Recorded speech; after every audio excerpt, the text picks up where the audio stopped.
Usisahau kusubscribe, like na kucomment. Vigogo kadhaa ndani ya Chama cha Mapinduzi CCM wameanza kupigana shoti kwa ajili ya mbio za urais kuelekea uchaguzi mkuu wa 2030. Imefahamika miongoni mwa walioanza kusakamwa kwa kuonekana kutaka kuvutana shati kwenye mbio zijazo za urais ni pamoja na makamu wa rais wa sasa Balozi Emmanuel Nchimbi na waziri mkuu mstaafu Majaliwa Kassim Majaliwa. Balozi Nchimbi amekuwa akishambuliwa na baadhi ya viongozi na wanasiasa wenzake kwa kinachodaiwa kutoa kauli za kujitenga na kinachofanywa na serikali au chama chake. Baadhi ya makada wenzake wanaona njia anayopita inamjenga yeye zaidi kuliko chama. Inamjenga yeye zaidi kuliko chama anachotoka au serikali anayoitumikia. Naye Majaliwa ameshutumiwa bungeni kwamba ameshindwa kutekeleza baadhi ya miradi akiwa madarakani, ikiwamo ujenzi wa kilomita 4 za barabara katika jimbo la Mchinga mkoani Lindi. Mashambulizi dhidi ya Majaliwa yalitolewa na Salma Kikwete, mbunge wa Mchinga CCM ambaye pia ni mke wa rais mstaafu Jakaya Kikwete. Wawili hao ni miongoni mwa watu wanaotajwa kuwa wanatosha kwenye nafasi hiyo, huku baadhi ya wananchi wakiwatupia sifa kede kuwa ni miongoni mwa viongozi wachache waadilifu katika kizazi hiki. Wakati baadhi ya makada na viongozi wa CCM mara zao wakijitokeza kukabiliana na upinzani kufurahia mpasuko wa vurugu zao, Balozi Nchimbi amekuwa akisema hakuna sababu ya CCM kugombana na Chadema au Chadema kugombana na CCM kwa kuwa wote wanajenga nyumba moja. Anachokifanya ni kubomoa taasisi aliyomo ambayo ndiyo inayobebeshwa mzigo wa kushindwa kutatua matatizo ya wananchi na kuwaacha wakiwa hoi kiuchumi, anaeleza mbunge mmoja wa CCM kutoka mikoa ya kanda ya kati. Anaonekana kutompendelea Nchimbi. Akichangia hotuba ya bajeti ya waziri mkuu katika mwaka wa fedha ujao, Salma Kikwete aliwapa pole wananchi wake wa kata ya Milola kwa alichoita ahadi hewa ya kujengewa barabara ya lami yenye urefu wa kilomita 4.5 tuliopewa na Majaliwa. Kauli hiyo imeibua shutuma. Huyu Salma alikuwa anapeleka ujumbe kwa wananchi kwamba Kassim Majaliwa sio mtu anayetimiza ahadi yake kwa jamii, hivyo hastahili kuwa rais.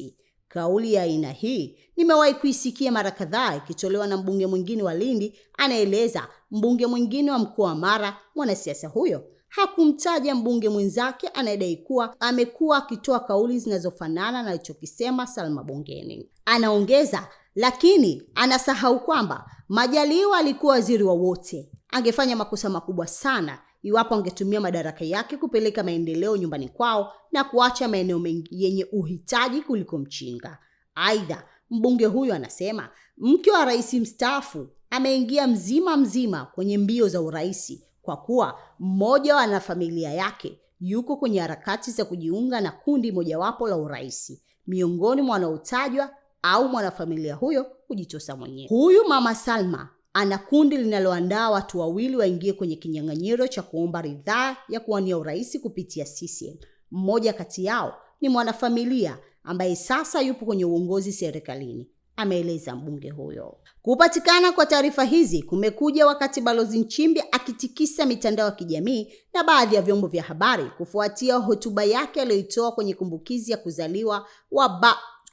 kuzaliwa kwa baba wa taifa Julius Nyerere, ambako alisema baadhi ya viongozi wanatumia vibaya imani waliopewa na wananchi. Alisema tofauti na ilivyokuwa kwa Mwalimu Nyerere, alichukia rushwa, ufisadi na matumizi mabaya ya madaraka. Baadhi ya viongozi wanatumia madaraka yao vibaya. Akaongeza, Mwalimu alichukia rushwa kwa maneno na vitendo, lakini viongozi wengi wanachukia rushwa kwa maneno bila matendo. Mara baada ya kauli hiyo kuanza kusambaa mitandaoni, taarifa zinaeleza kuwa kumefanyika jitihada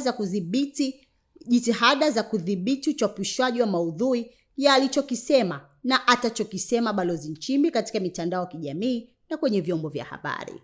Bali hatua hiyo inayoratibiwa na watu waliomo kwenye chama na serikali kwa lengo la kutaka ujumbe anaotoa usiwafikie wengi haitaweza kufanya kazi kwa kuwa mara nyingi kiongozi huyo hutumia majukwaa rasmi ya kitaifa. Huku ni kama kupoteza muda kwa kuwa mitandao ya kijamii na baadhi ya vyombo vya habari hurusha moja kwa moja matangazo yanayohusu shughuli za viongozi wa serikali na huyu bwana anatumia majukwaa hayo, ameeleza Yusuf Juma, mkazi wa Kinondoni.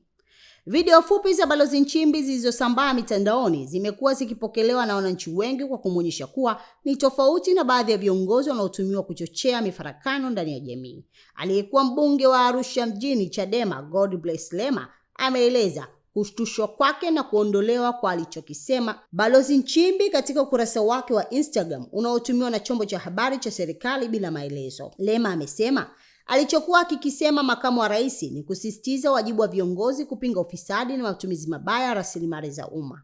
Kinachonishangaza ni kwamba maudhui yaliyomo yanalenga kukemea ufisadi wa fedha za umma na viongozi kuacha kujinufaisha. Kama maneno ya aina hii yanaweza kuonekana mabaya kiasi cha kuondolewa, basi wananchi wenye mapenzi mema na nchi wanapaswa kujiuliza mwelekeo tunaokwenda. Je, ni rahisi kwa mhariri kuamua kuondoa maudhui yanayomhusu kiongozi mkubwa namna hiyo bila maelekezo kutoka juu?